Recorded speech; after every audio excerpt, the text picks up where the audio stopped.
Hello students, let's continue with our chapter 6 learning, and this is the 7th part. Today we are going to talk about skill learning.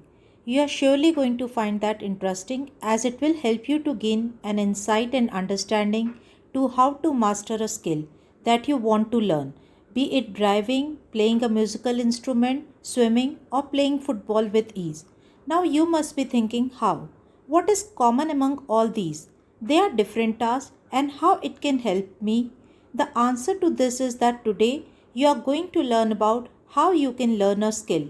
What are the different stages and phases that you have to go through to master them?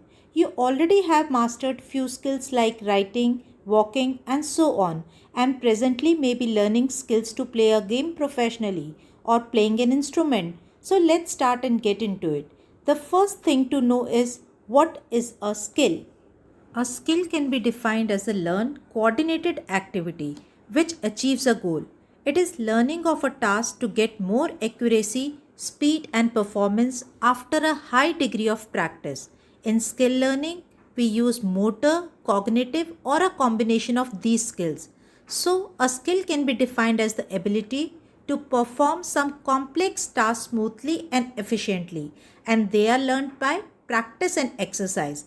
And this also involves a chain of perceptual motor responses, we can say SR associations. So when you and your friend both are learning some skill, be it swimming or playing a professional football, it involves series of motor responses, body movements and coordination.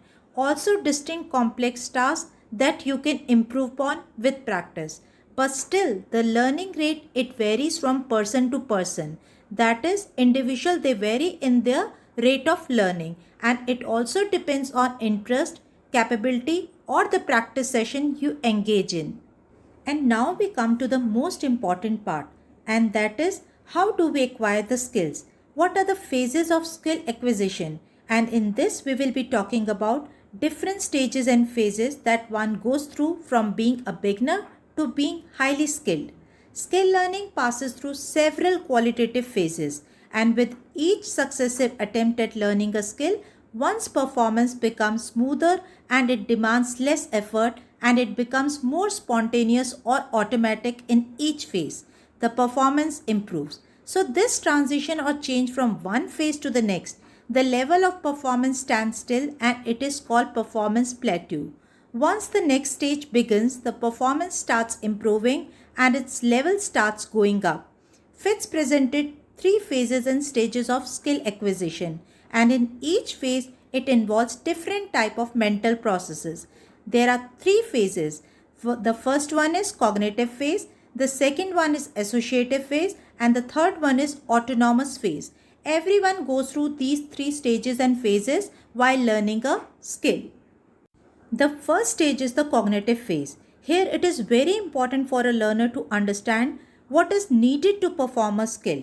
He needs to understand and memorize all the instructions and follow them step by step procedure, and he must be very attentive to every outside cue, instructional demand, and be aware of all the instructions and the responses outcome. He needs to give full attention to his performance. Since this is the first stage of learning a skill, he makes frequent errors and tends to perform the skill slowly and requires lot of feedback from a teacher, peer or a coach. The second stage is also called associative stage. In this stage, the learner applies all the instruction he has learned during cognitive stage. He performs and practices the skill under a variety of situations and also begin to pay attention to concurrent feedback, that is the feedback during performance. It is a period of consolidation of correct or nearly correct movement responses. Less cognitive attention is needed in this stage as compared to the first stage, and with more practice the errors they decrease and performance improves, and also the time taken is also reduced. The associative stage is the largest and the longest stage, and towards the end of this stage number of errors also reduces. The third and the final stage of skill acquisition is the autonomous stage. In this stage, minimum cognitive effort is required. That is, the performance of the skill is more of automatic in nature. in terms of attention demands, and the performance is highly consistent, efficient, and accurate. The learner or the performer analyze his own performance and adjust his own actions. So in this way, two important changes takes place in performance. The first one is attentional demands of the associative weight, it decreases. The interference created by external factors, they reduce.